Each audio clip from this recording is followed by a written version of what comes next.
Tu dois beaucoup tirer attention avec celui que tu considères aujourd'hui là comme ton meilleur ami. Car un ami aujourd'hui peut devenir un ennemi à coup sûr demain. Bonjour à toi et bienvenue dans cette nouvelle vidéo. Aujourd'hui, je me suis décidé de te partager une histoire qui va vraiment te changer la vie.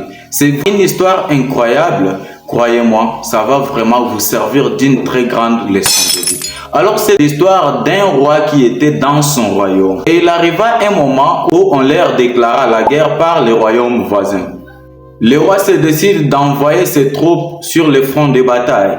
Il a appelé tous ses soldats. Il a appelé les dirigeants. Ils ont eu à faire leur plan. Et directement, ils ont envoyé des troupes pour combattre sur la ligne de front. Le roi était resté dans une observation.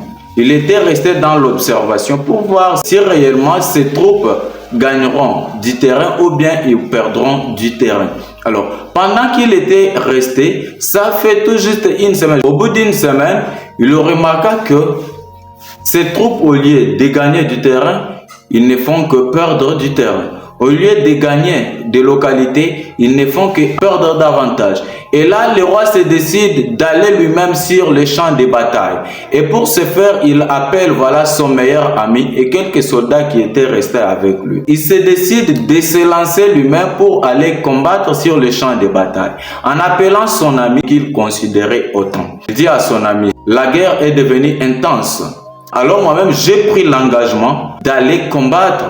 Avant d'y aller, je me suis décidé de t'appeler. Pourquoi? Parce que tu vois cette maison-là. Dans cette maison-là, il y a mes biens. Il y a mes biens, y compris aussi ma femme, elle est dedans. J'ai cadenassé cette maison-là. Si je t'ai appelé, ce n'est pas pour rien. C'est tout juste pour te dire au revoir. Je m'en vais. Alors, si tu remarques qu'au bout de 48 heures, je ne parviens pas à rentrer, tu prends cette clé. Tu vas prendre cette clé. Tu vas ouvrir cette maison. Et quand tu vas l'ouvrir, tu vas prendre tout ce qui se trouve dedans, y compris ma femme. Tu vas rester tout gérer. Parce que si je ne reviens pas au bout de 2 jours, cela veut dire que je ne suis plus en vie. Et il lui remetta directement la clé. Le roi monta sur son cheval et s'en alla.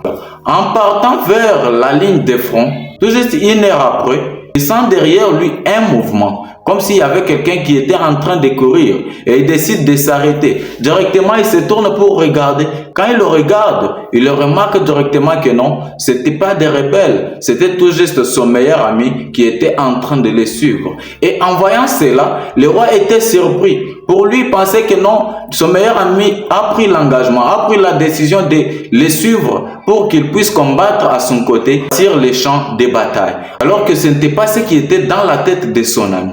Et quand il arrive auprès du roi, il lui dit quoi? Oh, le roi, tu es en train de partir, mais je suis resté là-bas, j'ai essayé, mais je trouve que ce n'est pas la bonne clé. Je suis venu rapidement pourvu que tu puisses me donner la meilleure clé, parce que celle que tu m'as laissée, c'est pas la bonne. Et le roi était tellement choqué. Mais tellement choqué, pourquoi? Parce qu'il lui a parlé de 48 heures.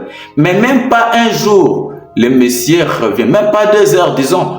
1 heure après, il vient pour lui dire que non, c'est pas la bonne clé. Lui ne lui a pas dit de le faire après 1 heure. Comment est-ce qu'il est parti tenter après 1 heure? Et ça, c'est une très grande leçon de vie.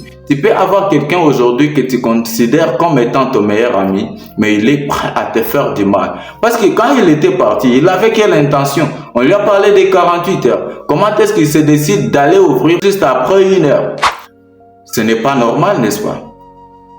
Il s'est précipité parce que non, il s'est vu face à une opportunité et il voulait la saisir directement. Au lieu d'attendre ce qu'on lui avait donné comme règle, il s'est précipité pour aller tenter, ne pensant pas que non, on l'avait piégé. Il est parti, il a essayé, mais ça n'a pas pu ouvrir.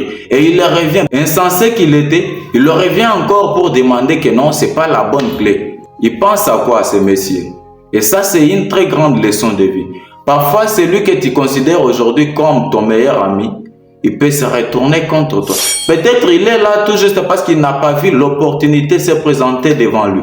Il est là parce que non, tu n'as pas montré des signes de faiblesse. Mais le jour où tu vas essayer un peu de trébucher, cet homme ici va se retourner contre toi. Alors tu dois tirer vraiment attention avec les gens que tu considères comme étant tes amis. Parce qu'un ami aujourd'hui peut devenir un ennemi à coup sûr demain.